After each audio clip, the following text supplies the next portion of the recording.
I know. It has been literally so long since I have filmed a YouTube video, which is crazy. It's been a couple months actually. In the last one I filmed, I was like so emotional, like, babes, calm down. So yeah, I was excited to kind of get into it and just do like a Q&A style video today. I felt like it was like a good introduction into like doing YouTube again and like taking it more seriously. I've been posting on here for 3 years and you guys have supported me for so long throughout my whole transition, every single surgery, every single video, every single try on haul and breakdown and vlog and just everything. Like, it has been so long in the making. So obviously I'll get it out of the way. I did get my boobs done, but that's gonna be a whole separate video. I wanted to film this video first and just kind of like get something out there. So yeah, so I asked questions on my Instagram, and if you're not following my Instagram, you probably should, because then you could have asked me questions. Literally, how rude of you! Okay. So, let's just get right into it. Okay, so the first one from one of my trans sisters, pet peeves on dating. So like with dating, on a date, whatever. Pet peeves with dating, I think at the time I didn't mind it as much as I dislike it now, but not being able to like commit to a plan. Like if you say you're gonna do something or you say you're gonna be somewhere, like you're committing to an event or a date or a dinner or whatever it is, be there. Commit or cancel ahead of time. Like that's a big pet peeve currently. Back when I was single, I think it didn't bother me as much because that was literally me, you know? But I've definitely learned in the past year that once you commit, you gotta do something, you gotta be somewhere. Let's see. Oh, that was only one. Okay. And then another one would be like, if you're on the actual date, chewing with your mouth open is so fucking rude and so disgusting. And it's like, you literally don't have manners. And then another one would be, I think like not being responsive. Like, I'm not looking for you to text me 25 times a day, but like I am looking for like communication and like being able to like discuss things, discuss a plan, just talk to each other and get to know each other, is like a big one, I think, for sure. And then also like after a certain amount of time, like what do you want? What do you want to do? Can you commit? Can you not commit? Like what's the plan? Like after several dates or a couple weeks of knowing each other or a couple months, like I'm not looking for like commitment immediately, but like what's the plan? Like where do you see this going? Because like I don't want to waste my time, I don't want you to waste your time, whatever, you know? So I feel like those are all very like normal things, you know? Okay. Have you ever been with another TS girl? Other trans girls just like aren't my jam. Like I know a bunch of trans girls love cis women, they love trans girls, they'll date trans girls, they'll date cis women, they'll have sex with cis women and trans girls, whatever. That's not like really my jam. That's like not something that I'm like obsessed with or like love. So to that question I would answer no. No hate if you do though, you know, obviously. Are you planning on having SRS surgery? So I've consistently had the mindset over the past, 7 years that I don't plan on getting SRS. I definitely would say like there was a brief moment of time when I was about 19 that I toyed with the idea of it. But I really just came to terms with the fact that I'm really happy with that part of my body. I'm really happy with my genitalia, and I'm very like comfortable with that, and I think that that's okay as a trans woman to not want to do that and not feel the need to do that.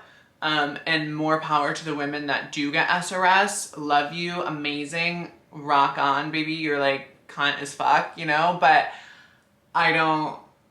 that's just like not my journey. And I also think like time does change things. Like at one point I said I was never gonna get my boobs done. You know, my nose and my body were always something I wanted to do, so that didn't come by a surprise, but getting your boobs done is a lot less severe of a decision than getting SRS. Like there are so many complications that can come with that, and if it's not done properly, like I've heard so many girls regret that decision, but then I've heard so many girls be obsessed with that decision. So it really just like depends, you know? Do you have thoughts on getting engaged? I mean, I've definitely like gone back and forth with this over time. Like, I definitely at one point it was like, oh, I want the commitment, but I don't need the legal binding contract, you know, to solidify that commitment. But then as you grow, there's also aspects and another side of it. And people have made the point where it's like, well, when you get married, there's homes and there's assets and there's cars and there's finances and all these different things involved, and taxes and health insurance and all of those things. So there definitely are two sides to it. But I definitely think that like I deserve, you know, to have that commitment, and I deserve to have that celebration and that ceremony or whatever, you know? So I mean, I definitely think it is something that I like have thought about for sure, but I'm not in any rush to achieve that thought or that goal. Would you break up with your boyfriend for me? That was bold as fuck to ask because these aren't anonymous. And no, I wouldn't, regardless of who the person is, how hot they are, what they do, who they are, how much they're obsessed with me, like whatever it is. Like, no, like I'm so happy and I'm so content with my relationship and where I'm at in life as a whole that like I would never ever want anything to change. I would never do anything to change it, and I never would want anything to change it, whether that was my decision or not. Like, I'm just so happy and like at peace with where I'm at in life. How do you deal with anxiety of being clocked? A lot of T-girls struggle with it. So I think like being clocked is something that is gonna happen in your transition at least once, if not multiple times. You guys, if you've been following me for years, if you've been watching my YouTube for years, I have videos on my channel where I've been misgendered, dead named, clocked, just like everything under the sun that could happen has happened, minus like a hate crime, you know? So I think that, you know, I definitely like the last video I filmed was me being very emotional for sure, like absolutely emotional, which I think is also a normal feeling to feel at one point or another in your transition, if not multiple times, you know?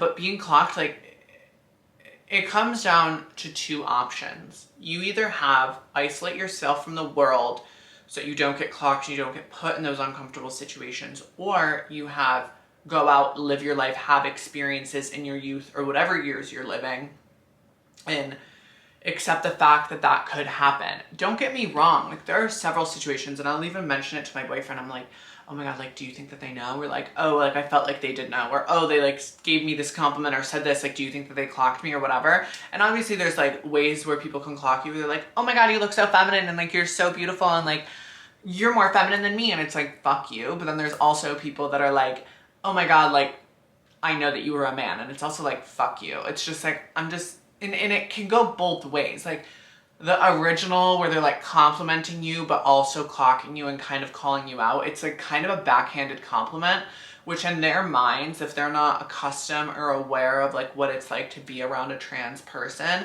to them, they don't think that it's like rude.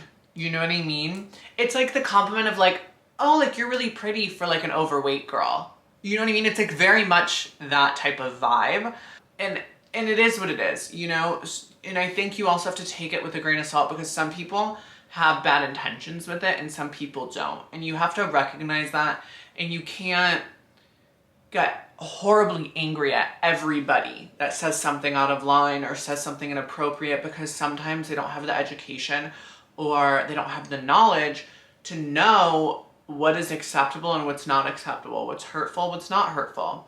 So I think that that's all like really important points of view to like keep in mind. But I think like we're all just out here, we're all just living. And honestly, think about it this way, like as much as getting clocked sucks, as much as getting clocked sucks, as much as being dead named sucked, as much as getting called out sucks, like wouldn't it suck so much more to not have transitioned and not deal with that? Wouldn't it suck so much more to just be like a boy and like not worry about getting called out and not worry about getting clocked? Like I would much rather deal with the fear of getting called out than like never have transitioned. You know, you just have to put yourself in a perspective, you know, and really just take on that mindset. And it hurts, but just know that it's part of the process and you are much happier than you used to be, and that is so important. And you just can never lose that thought process, no matter how hard it gets or no matter what situation it is. Like, you are worth happiness and you deserve everything that you want in life, and whatever makes you happy is what you should do.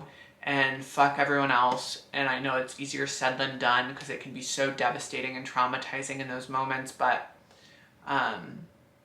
live your life, because if you're in your 20s and you're transitioning and you're concerned about getting clocked so you don't put yourself out there, 40 years when you're in your 60s, you're going to look back and be like, I was so beautiful and so full of life and so, you know, had so much going for me, and I held myself away and limited myself and wouldn't allow myself to experience that, you know? And so that's just my thoughts. I don't know, I'm rambling at this point. So I've had a couple mimosas this morning, so like, let's just move on to the next question. How do you feel when you do sex? I'm assuming you mean like, how do I feel when I have sex? Good. Doesn't everybody? Like, if you're not having good sex, then you should probably figure out what you need to do to have good sex.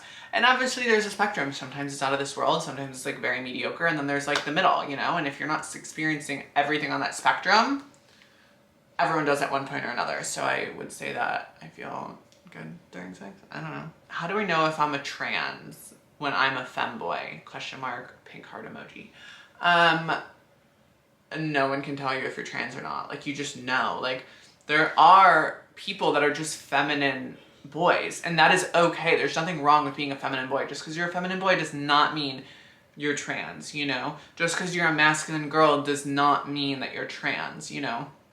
So I think that's like a really important thing to remember. Like, there is a spectrum of this, you know? And there's trans people at one end, and then there's I don't know, every fucking thing else under the sun. Like, I can't even keep up. Not to be like fucking disrespect people, but like, there's so much fucking shit going on with the community or whatever. But it's okay to be a feminine boy. There's nothing wrong with that. And if you're trans, you will know that you're trans. You will experience gender dysphoria. Like, it's okay to be a boy that likes to dress up in drag. It's okay to be a boy that's a cross-dresser for sexual reasons. It's okay to be a feminine gay guy. It's okay to be a feminine straight guy. Like, femininity doesn't mean that you're trans, you know? And I think that that's a big misconception, because I feel like nowadays people are like, oh, you're a feminine gay guy, you're trans. Like, that's not it. You know what I mean? Like, you know in your heart, and no one can make that decision for you. And if like, I don't know how to explain it. Like, you know, okay? Like, you just know, and that's it. So that's all that I can say. What is my favorite thing about being trans? Honestly, I feel like my favorite thing about being trans is just like, I think it helps with like your development. I think it gives you a different perspective on life. I think you really are forced to grow up and make really life-altering decisions at a young age that like my peers didn't have to make. Like, my friends were going to college and picking out what major they want, which is, yes, a life-altering decision, but I was like, oh, do I want to go on hormones? How many hormones am I going to take? What surgery am I going to get? Okay, I'm going to go out in a dress today, and this is how I'm going to start presenting, and this is the name. Like, this is like, when you're transitioning, it's like almost creating like a whole new identity and a whole new person of like who you've always felt but never actually were. And so I think it just adds so much to every single trans person. And I think it adds so much depth, and I think trans people have thick skin whether or not certain situations affect you or not. Like, there's just so much that you go through, and I think that's one of my favorite things. Like, yes, of course, I love getting surgeries and being fishy or whatever the fuck the terminology is nowadays, but like, I love that, and I love being feminine, and I love just living my life as a woman, and like, that's amazing. But I think that like, the depth, the vulnerability, the understanding of life, and the crucial decision making that I've had to make throughout my transition is what I really, I think, value the most, and took me a while to like understand and comprehend that. These other questions are like whack as fuck. Okay, so that's the end of the video. I hope that you guys enjoyed this video. I feel like it was just nice to sit down and talk, get the wheels turning again, get back into YouTube. I kind of abandoned it a little bit, and I can't do that. And I know that I've been inconsistent, and I've been consistent, whatever, but I've definitely put so much of my life out here. I definitely don't want to stop now, especially when I'm so happy and so content with where my life is at. So I love you guys so much, and make sure to comment down below. Let me know your thoughts on this video. Answer some of these questions with me if you want. Like, for the trans women out there, what's your favorite thing about being trans? You know, just let's have a conversation. Make sure to follow my Instagram. It'll be in the link tree down below. And I love you guys so much. Thank you guys so much for watching. Bye, guys.